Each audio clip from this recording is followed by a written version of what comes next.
Chrissy is one of my co-planners for our extravaganza here. So Although might be able to make it. I feel horrible because I just registered yesterday and then I saw the document and everything today, like the slides. And I thought, oh yeah, I'm gonna have time to add something to that. And then we had 5 chicks hatch early. So our chicks just hatched today. We weren't expecting you got your chicks too, Carolyn. I thought of you today because I was like, ours are supposed to hatch till tomorrow. And like I knew your hatch day was today, but no, Today. so we got all these early ones. And so then that necessitated every class in the school. So 30 classes back to back, 10 minutes each, just like coming through. And so and then I had PT right after school. So I'm just like, I never went and put anything in there. So Don't sweat it. Don't sweat it. If you think of something cool.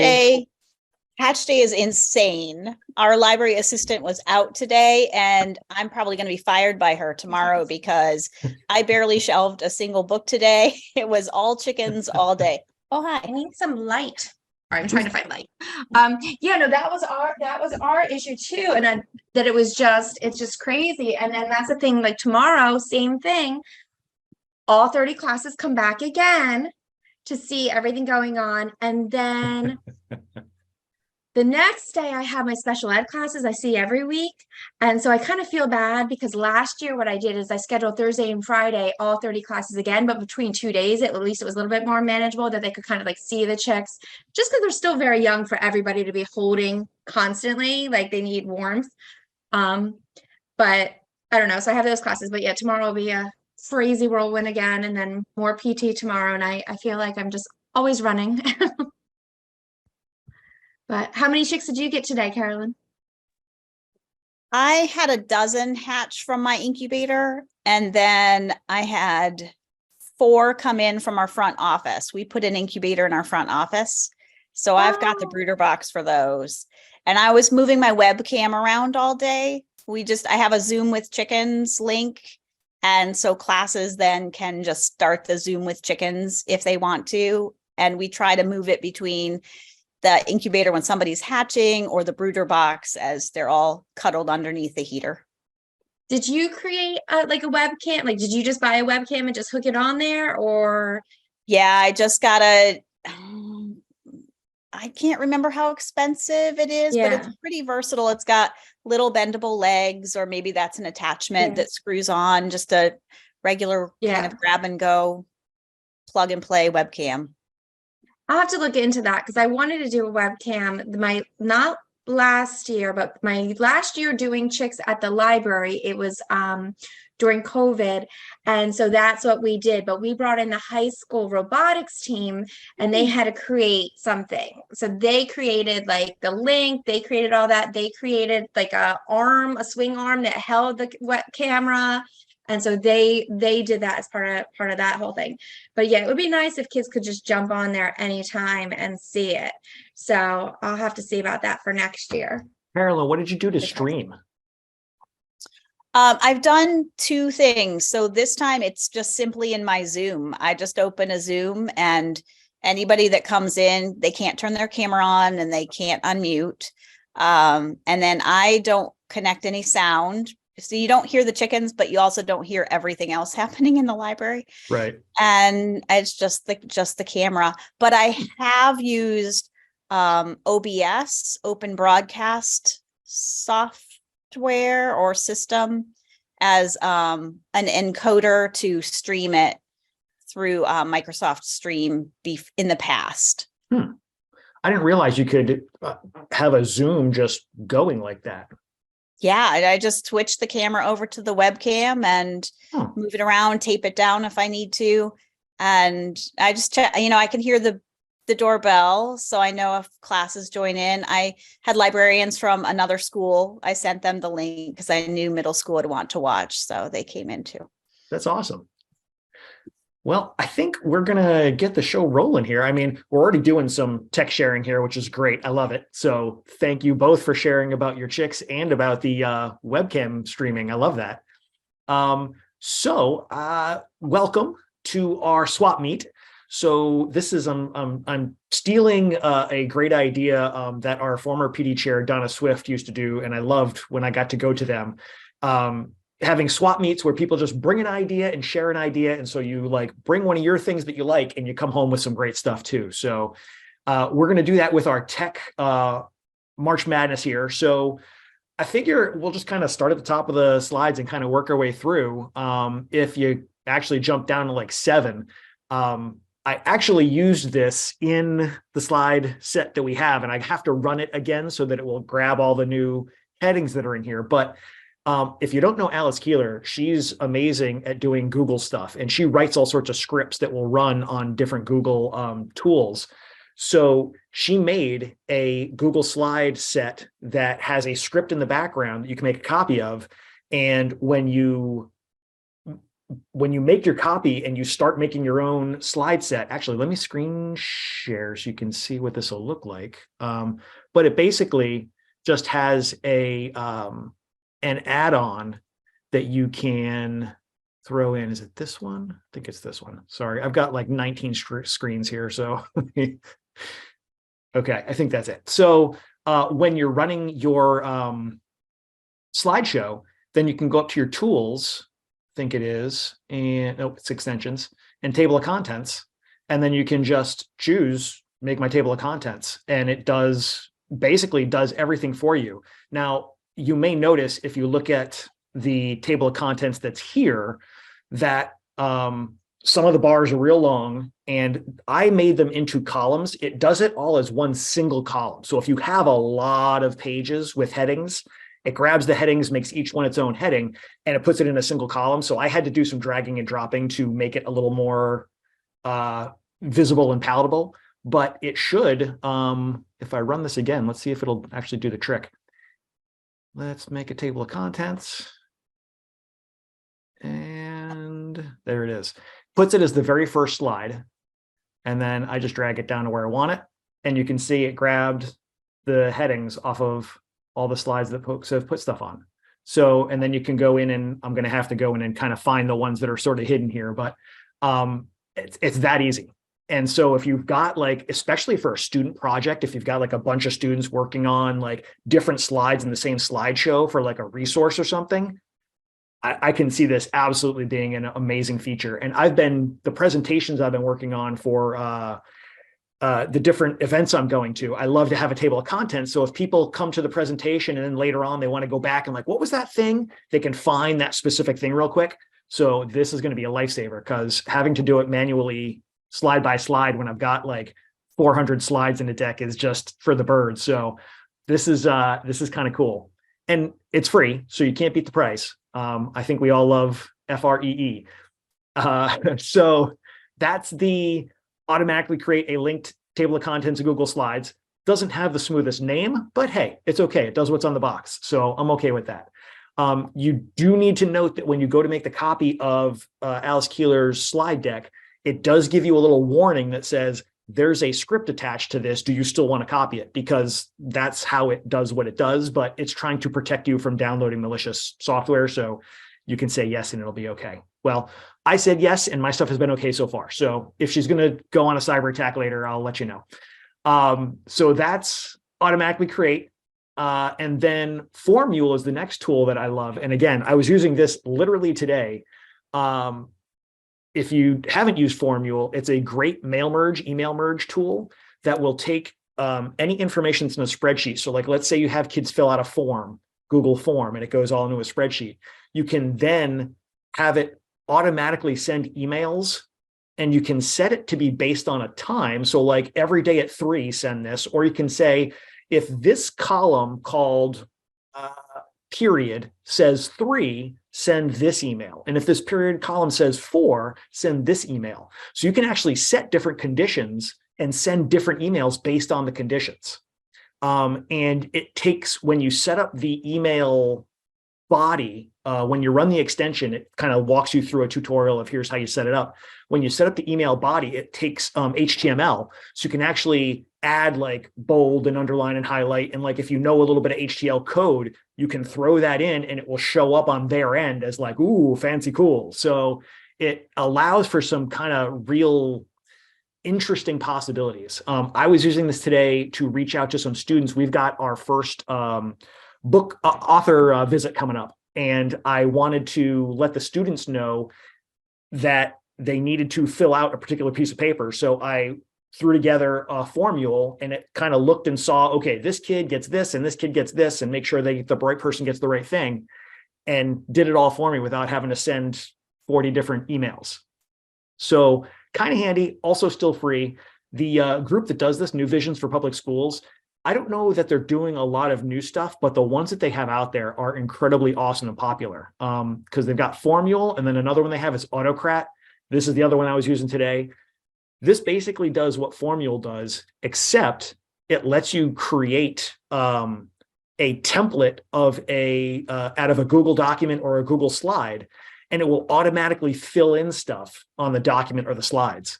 So one of the things I was doing today for my author visit is I had to give the kids permission slips, and I was able to make a template permission slip that said student name in brackets. And when I ran Autocrat, it grabbed every individual kid's name and made them their own pre-made permission slip that had their specific name. So I know which kid got one and which kid didn't, because I've got the stack now of this kid picked theirs up or this kid didn't pick theirs up. I also used this with I thrilled my front office ladies. They were trying to set up some payment paperwork that had to go through. And I was able to create, basically it creates a PDF with the teacher. It basically, for each teacher, it makes a separate page in a single PDF of all of the different payment forms that they need to print and process. So it makes their lives a lot easier. So if you've got stuff that like, I need to make a bunch of these things, this is a great tool for that. I also use it for my overdue notices. I just have to copy the names out of my, we're using Access It. So Access It, I get the kids' names and how overdue their book is in the title, throw it in a spreadsheet, hit a button. It makes a whole PDF of each kid gets their own overdue notice, and I can fill in their schedule so I can track them down and do some book bounty hunting. So very handy, very powerful. And an online friend was telling me recently that she was able to create some stuff in Canva, because I know a lot of people love Canva for design, and I agree, it's great for design. She was able to make stuff in Canva, download it as either as a document or as a Google slide, and then use that Canva design and fill in the fields that she had created in the template to have Autocrat automatically make up these really pretty things. So I could see that being something like if you're doing awards or you have certificates that you want to do, this seems like a real quick and easy way that you could make that happen. So those are the toys I brought to play. And I would love to have folks dive in and share some of the things they brought with us too. Beth, Steve, do you can want I to tell us? Comment about your Autocrat? It's Lisa Buchanan. Yeah. Yeah, so I love Autocrat. To me, I have to do certificates every month because we do this like we used to be a smart cookie, and now it's like a pop star. We give out lollipops to high school kids, and sometimes I have like 250 of them or 300 of them. So I used to do it in mail merge in Docs in like Microsoft Office.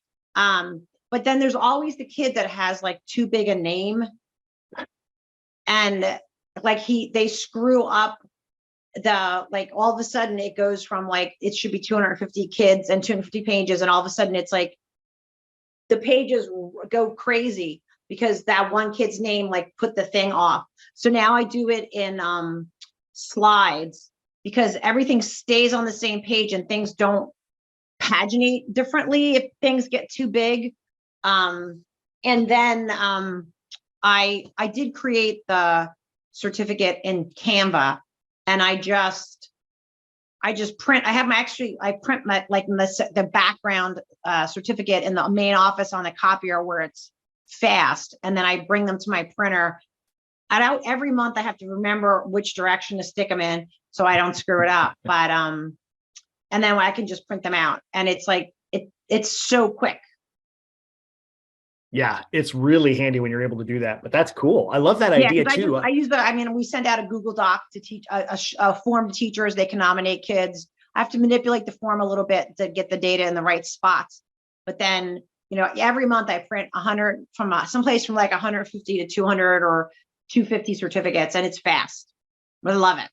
Yeah. And I love the idea of going into Canva and making like a real pretty like certificate. Right. And that's what I have a background. pretty one. And then, like this year I made them, we do them once a month, and every month there's a different theme, like makes the classroom interesting, or I'm not the biggest pain in the ass, or whatever it is on the slide. And we pretty much do the same ones every year. Like September, it's always like has the most school spirit or whatever. So once you make them, then all you have to do is go in and change the year in Canva, and then output it as a PDF and copy it. And then, and they look really nice. So it's all, I love Autocrat.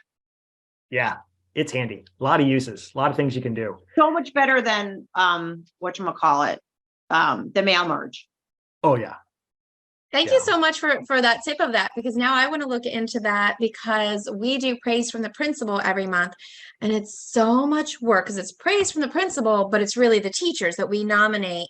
And so then, since I see all the kids, I nominate one person from each grade. So if every teacher in the school is nominating between 1 to 3 people, it's a lot of kids, but it's just so annoying because everybody has to make their own certificate. So it just becomes a lot of time on you, like, of creating these for them to print them out, when it would be so much easier if we just gave them the information and it just automatically loaded and they just printed them. Mm-hmm. Yeah, we do, like every teacher can nominate up to 6 kids, and then I just have it in a Google form. And then the only thing I do because I can't think, I know there's an automated way to do it, but it's just doesn't take that long for me to do it.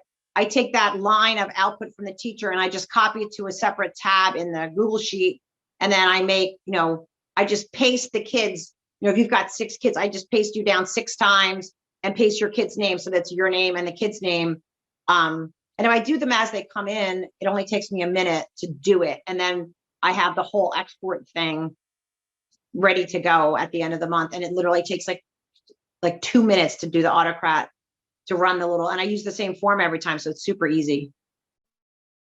Yeah, it takes very little to rearrange the information once you've got the template sort of basically set up. So, and then it's just, if I didn't have Google Forms in my life, oh my gosh, my life would be so much harder. It is so handy for so many things.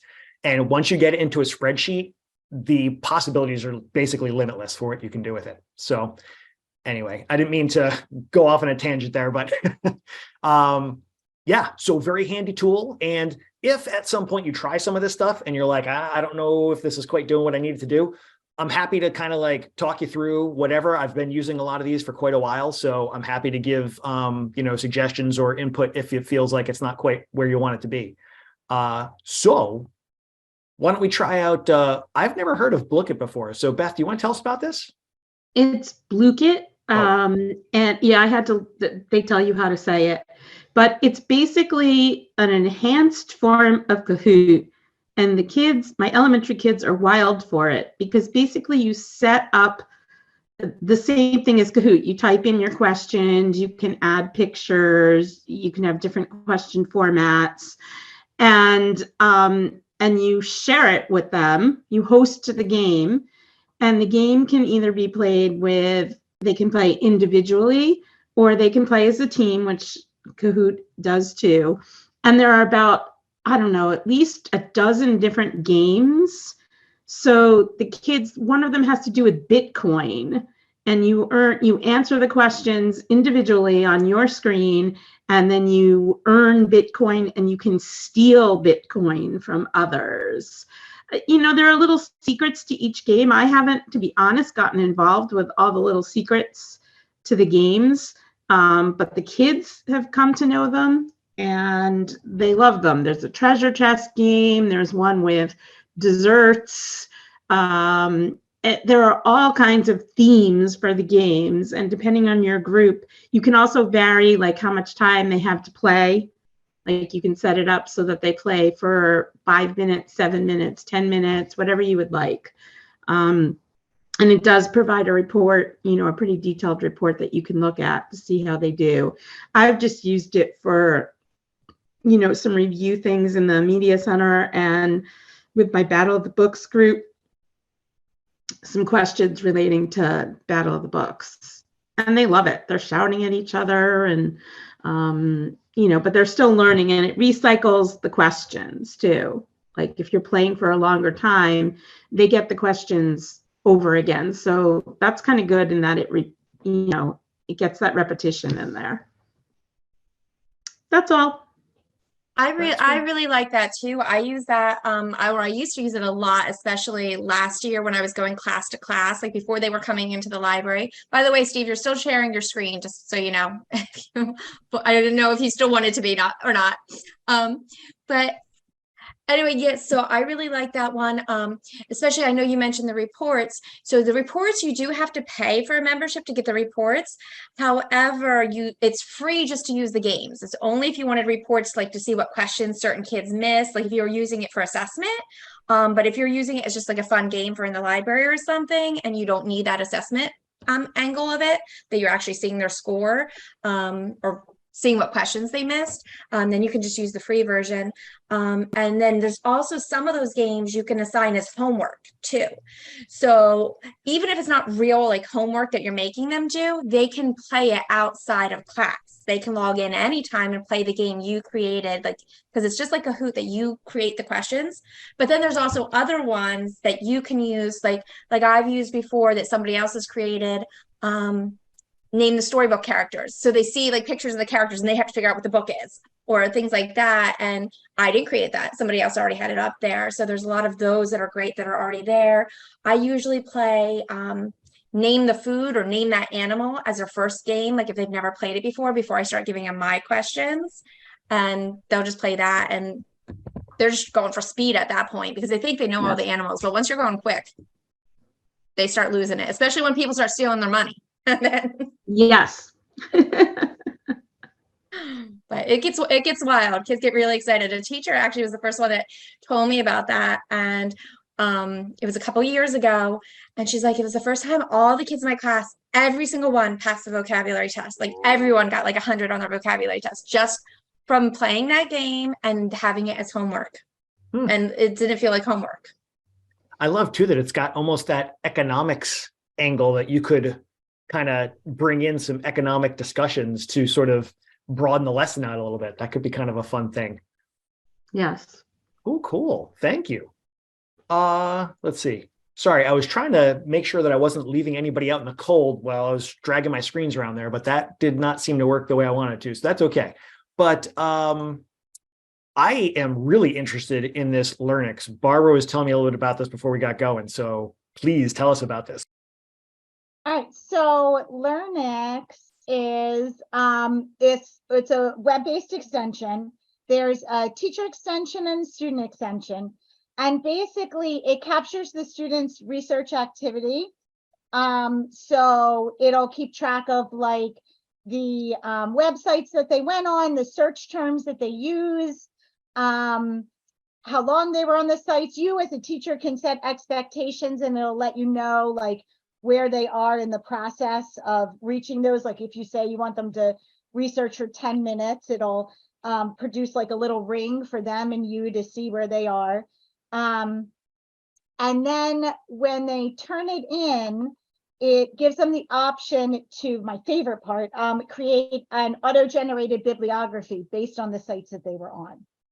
So I don't know, can I share my screen? Let's see. Maybe try it. See what happens. I can. All right. I think it makes so much more sense if I just show you really quickly. Let's see.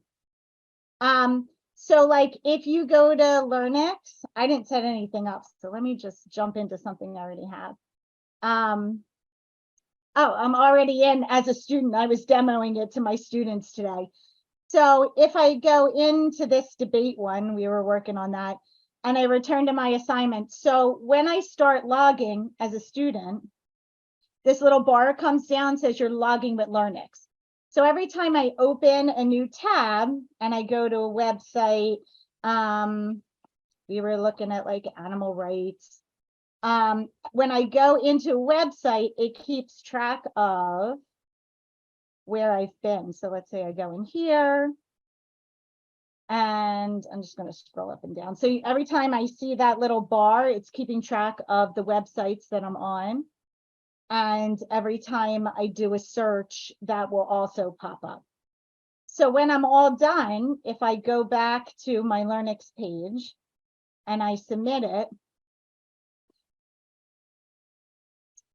then this is what they get as a student. So students get to see their data, how many sites they were on. I was doing this earlier, so I was on 14 sites for 4 minutes.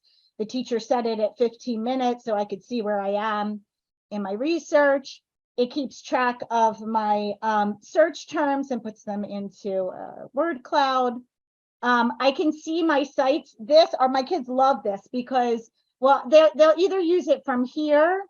I don't like this timeline. I don't really get it. But down here is all of the sites they were on and how long they spent on them. So the next day when they come back, they're like, oh, what was that website I was on that, I took all that information from? And they can look, this one I was on 22 seconds. It must be this one. So you can click on that and it'll take you right to the website. So they don't have to go back and try and Google and find it. And then here's my favorite part for teachers who don't want to take the time to do bibliographies. You can create a bibliography and it will take all the sites that I went on. This takes like a minute. And I don't know with Zoom, let's see if it'll actually go all the way through. But it will create a bibliography based on all the sites that were visited. That is super cool. I know. It might be, I might have too many things open. Yeah. How much does it cost? It is free for now, which is what that's the phrase that they use, free for now, because it has, they got like $1 million grant from the National Science Foundation. So right now it doesn't cost anything. Of course, it's not going to show you that. Let me return to my teacher account. I can show you what a bibliography looks like from like a student turned in. Do you happen to know for that word cloud, does it actually change the size of the words if they're doing more? So I could show you, I've done a lesson. Let me see somebody that I know has turned in bibliographies. Oh, I know the Rarick. Let's see. I was gonna say, before you show student information, Steve might want to pause the recording. Oh, yeah. Time to do bibliographies. They said to me, they didn't, I have Noodle tools and it takes them too long. They don't want to put in all the things. They just want to have their kids. Can't we just copy the URL? So this way, they turn Learnix on, the kids do their research. When they turn Learnix off, they can go to the bibliography, have it generate and just clean it up. So I've been able to get a lot more of my staff to use bibliographies because it's so easy. And I use it for teaching lessons to the kids, or, you have that kid who you start a research project and they go away and the whole period passes and then they come to you and they're like, there's nothing on my topic. So I can pull up where they've actually been and what they've actually looked at and suggest other search terms, or say, well, you really only search for about 3 minutes. You need to put a little more time in there. So it gives them data and it gives us data to work with. I apologize for throwing the recording back on, but I figure for the folks who weren't able to be here, I don't want them to miss any of this great information. No, it's all good. So yeah, and they're very responsive. So if you have a question, they email you. I've emailed them and they've gotten right back to me. They are definitely still developing, so things change. But definitely for the better. I think once they added the bibliography, it was a game changer for me. Barb, can I ask a question? Yeah. Can your students get out and stop you from tracking them? Yes, because of a privacy issue. Before they submit, they can choose to delete sites if they'd like to. Okay. However, when you get it back, it then has holes. It'll tell you, it'll say 3 sites deleted. And so you don't necessarily know what those 3 sites were. I'm not always sure I want to know what those 3 sites were, but I know that for that time, they might not have been on there, and that, you know, if you're using it for accountability, it's something, definitely a discussion. So it'll tell you how many are deleted, but not necessarily what it is. Yeah, But I because think we're that- looking for like, I don't, and you know, anyway, like if you were in a Google form, right, you can lock down the Google form so that they can't browse outside the Google form. But you can't do that in a Google Doc that I know of. I don't know any way to do that with a Google Doc, just with a Google form. And I'm at a high school, and we just have so many problems with kids using Chat GPT. So So you know, this the will- solution this to me will- would be like Google, just make a Google Doc that you can close all the tabs on so that you can just do in-class writing and they can't open up another tab. But maybe if you use something like that and you turned it on, they're not supposed to be going anywhere else. Yes, you would be able to see, and it updates like every 30 seconds. So those little rings, it will also tell you, like you could use it like this. It'll tell you how long they were on the internet searching and how long they're typing in a Google Doc. So in one of those charts that you see, right, you would see if they went outside the Google Doc, because it would flag it as such. Right. That one might be, because we don't know any other way to do it Yeah, I know. other than to give kids paper. Right. And that's like, then, you know, I have a AP Comp and Language teacher that like sounded like she was going to lose her mind today because she's got 2 sections of class. She's got almost 30 kids in a class. She's 2 essays behind on each of them. They're doing so much writing. And if she tries to do it, they're just cheating. yeah. It's so This easy for them to cheat. Yeah, so give it, I mean, you could definitely give it a try. If they're not supposed to be outside of a dock, then it will definitely show if they're outside of a dock. I also Our love the school idea that uses, I was gonna say, our school uses Go Guardian too. They have that, the whole school. And so I don't regularly use it with my students. I did when we were remote, but now I don't in the library, like just because I don't want to be looking at a computer to be watching all their screens. I'm typically reading a book or something like that. But yeah, so that's where most of our teachers have 2 devices up. They have the one that's going to the projector that the kids are seeing the work, and then they have their tablet up or their, their school device where they're seeing everybody's screen and they're closing tabs of anything they're not supposed to have open, or they're forcing them just on one tab. Are they using that? Is that with a desktop or with a Chromebook? The kids all have Chromebooks. Okay. Yeah, ours are Chromebooks. We use Go Guardian. You can lock it down, but Go Guardian is a pay Yeah. subscription. So maybe we could do it with that too. Okay. That's a good thought. Because we use Go Guardian for inventory, but we don't use the classroom module on it. But maybe we already pay for it and we don't really know, the tech guys don't really know we have it.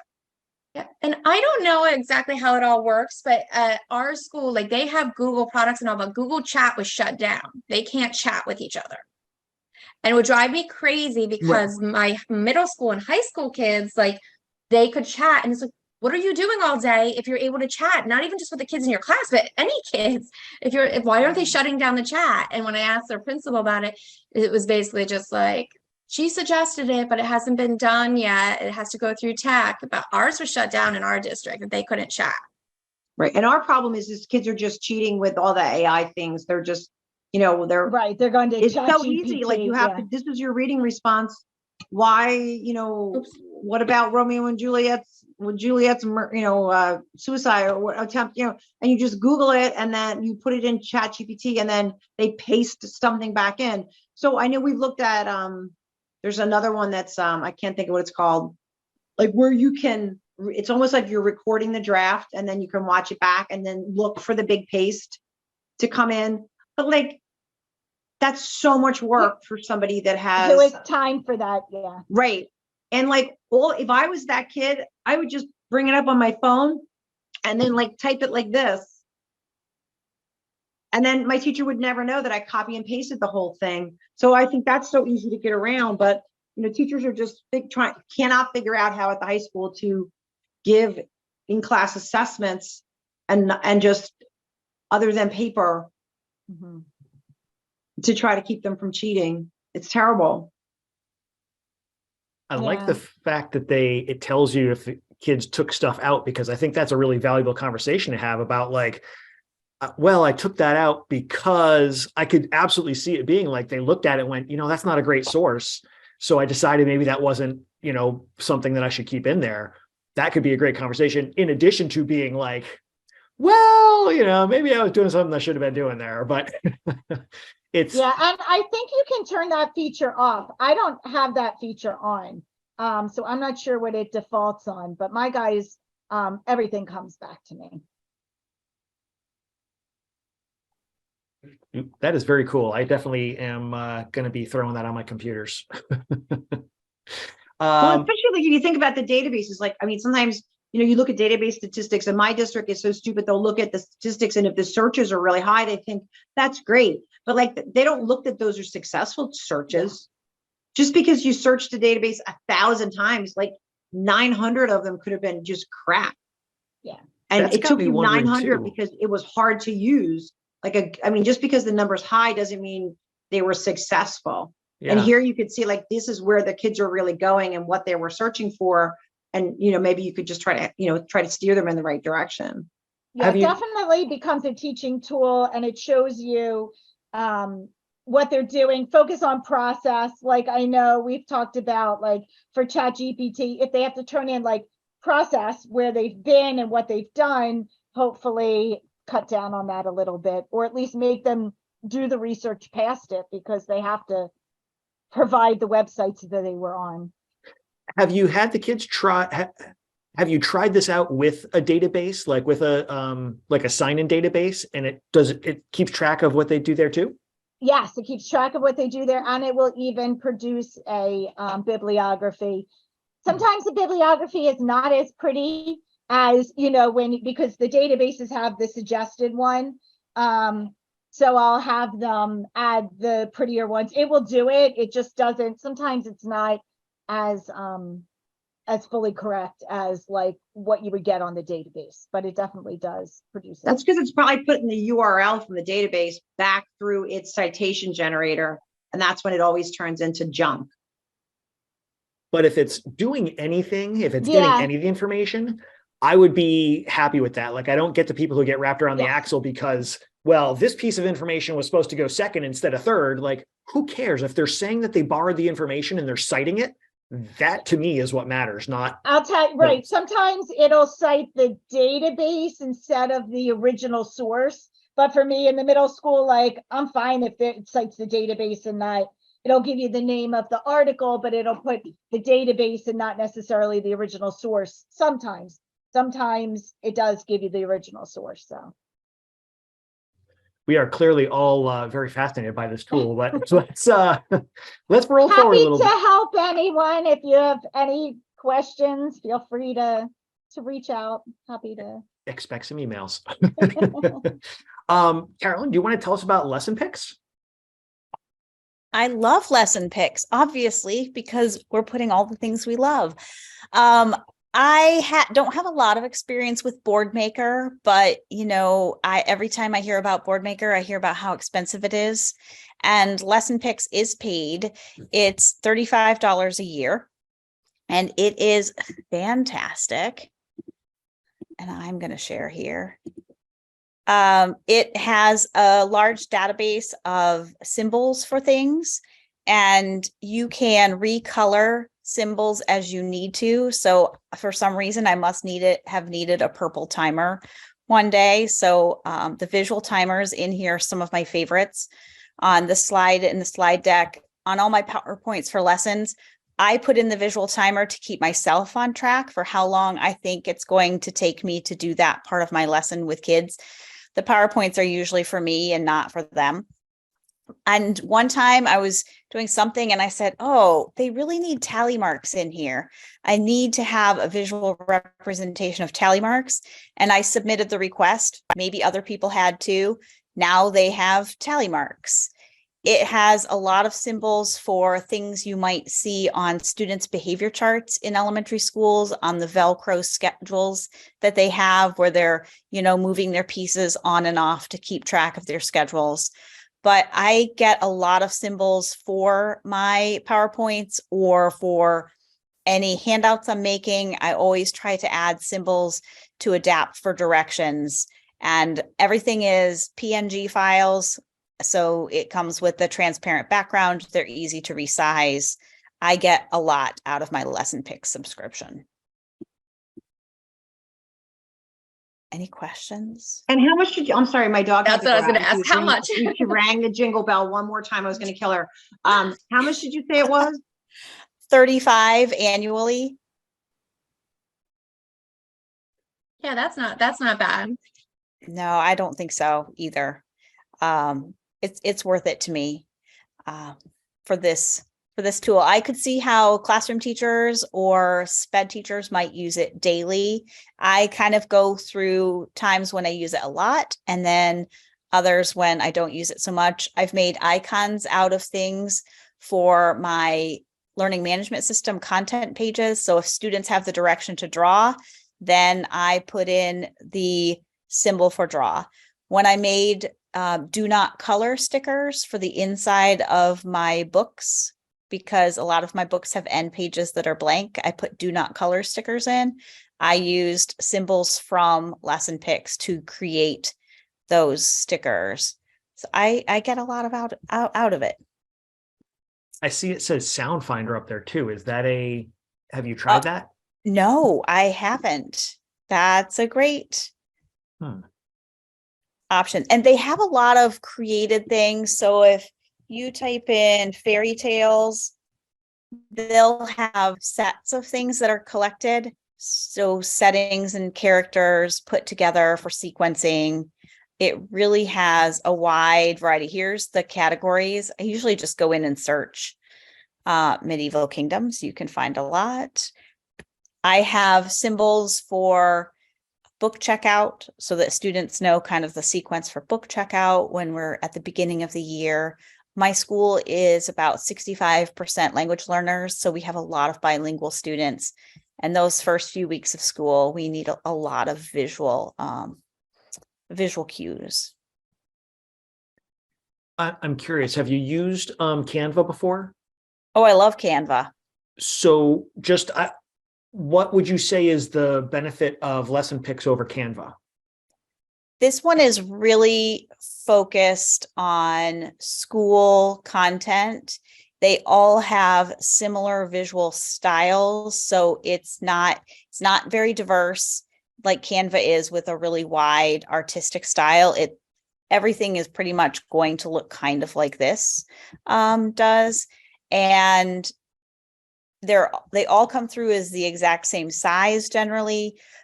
I just find them more consistent than Canva is. Plus, I can easily copy and paste it to other items. So if I click on batter here, I just right click and choose copy and then paste it into PowerPoint or a document or something. That alone is worth $35 a year to not have to download everything from Canva first. Right. Absolutely. Yeah. If I'm making things in Canva, I'm making it for a Canva product. I don't ever take pictures from Canva to use somewhere else, or very, very rarely. And then here it's easy to click. Where's the color? Of course, now I'm going to, here, recolor and customize. And I can quickly swap out new colors and make the bowl blue instead of green, which is nice. They usually have repeated images and will offer it with a couple of skin tones and hair colors. And then you can go and even further customize those to represent students as you want to with this swap color tool. I also like the idea of the art being pretty consistent in what it appears, because that's one thing that makes me a little crazy sometimes in Canva is you get like this one perfect graphic, but you need something to go with it. And there's nothing that's the same style. Yes. And you're searching for the ones that Illustrator made. And you're like, but I just want the illustrator to have also made a tiger as well as a butterfly. Absolutely. This is great. I love it. Thank you. And then the second slide I put in is for Type It. And we all learned a lot of new skills 3 years ago. as in that May, June, July, we were frantically learning online management systems and loading all of our content into online platforms for students. And I can never get keyboard shortcuts to work or the right menus for all of the accents I need for the writing I do. So I love Spanish Type It. And on the right, you can see how there are multiple languages. I needed an author's. I was typing the name of an author one day, and it was a Nordic language, and so I was going through to say, okay, is it Icelandic? Nope, it's not quite that. Oh, is it Finnish? And found the characters I needed. You just click what you need. You can type out words as you want. I usually just copy one symbol into what I need at a time. And to me, it's much easier to click my drop-down menu where I keep a shortcut to Spanish Type It than it is to try to remember what all the keyboard shortcuts are sometimes.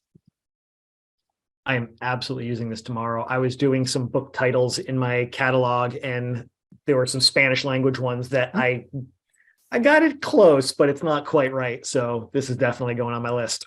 Yeah, we have a teacher with an A in her name, and I haven't quite figured out why the A has the accent in her name, because it's not, it maybe, it just probably has roots somewhere that's not coming through in the pronunciation now.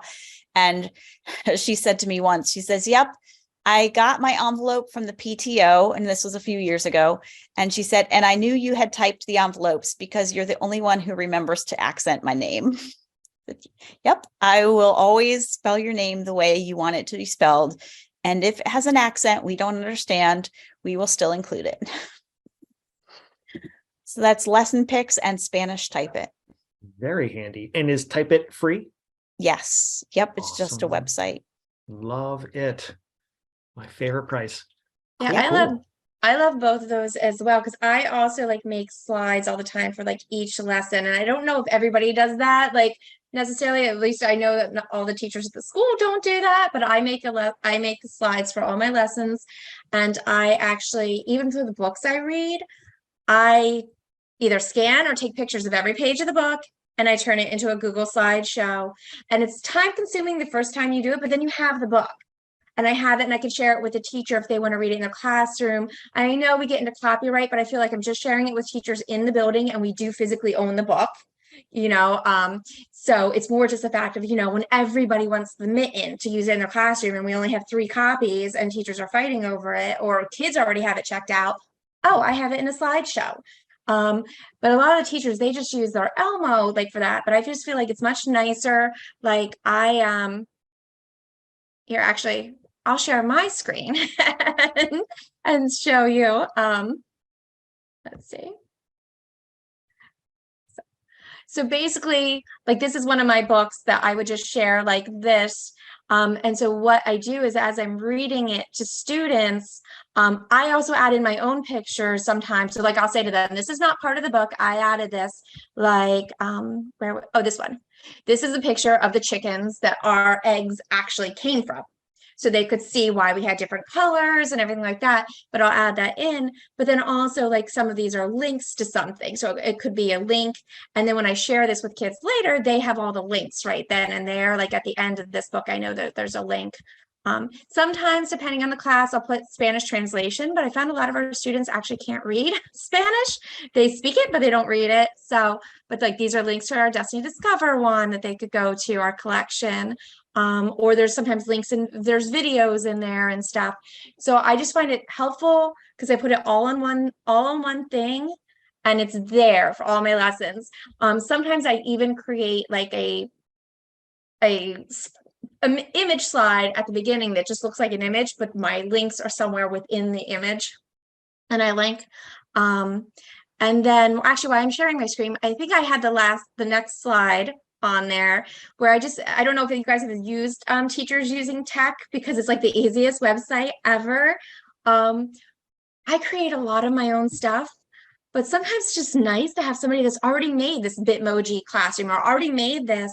And that's what teachers using tech is. So like, this is one of the things I shared out to students and to teachers to use. It's just an arcade. So all I did was I just changed the Bitmoji that was in it to our dragon for our school. And these were just all links to all games they could go play.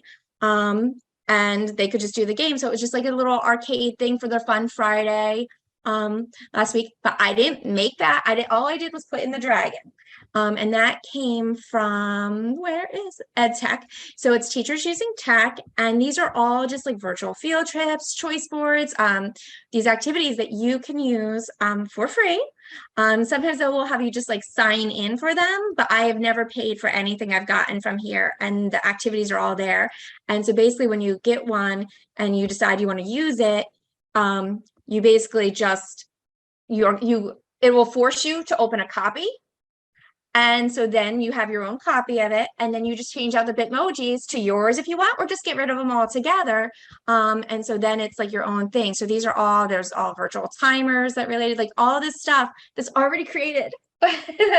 and so it's really nice, because otherwise I could sit there and spend hours and hours just putting together slideshows, just putting together, fun activities for them for virtual field trips, or for, whatever's coming up, choice boards and stuff. But they're all there, and it's just really nice. So I just always make sure, that it's cited somewhere where I got it, and then usually it does say down at the bottom, it'll say where it was created, just so I'm, giving attribution to, the right person. But as far as the kids are concerned, I made it, and so the teachers know where it came from. But the kids think I made it, and it's awesome. And so I really like using that too. That's a great one. I hadn't heard of that before. I don't think I've heard of anything that people have shared tonight. So this has been great for me. I hope some of you had the same experience I did, but wow, that was outstanding. I realized everybody was sharing their screens and showing like how their tools actually works. And I've got to run to another thing soon, but I wanted to just take a second and show you what the templates look like for Autocrat if you haven't used it before, so you can just see how easy it is. If I can do this. And this. So this, here we go. So this is my overdue notices. Long story about how I have to track kids down, but I have to track kids down. So I need to know what their schedule is. So I have a spreadsheet that I can just copy paste out the whole list of all of the names of the kids that have overdue stuff and what's overdue and how overdue it is. So that's in a sheet automatically for me. Then I can look up their schedule real fast in the scheduler and throw it into my sheet. And then I hit one button and it runs all the overdue notices for me. And I've got their first name, their last name, their grade, their schedule is going to be on here right at the top, so I can fold it up and just their name and their schedule will show. So if I need to hand it off to a teacher, the teacher doesn't get to see what the kid has overdue or how much it is.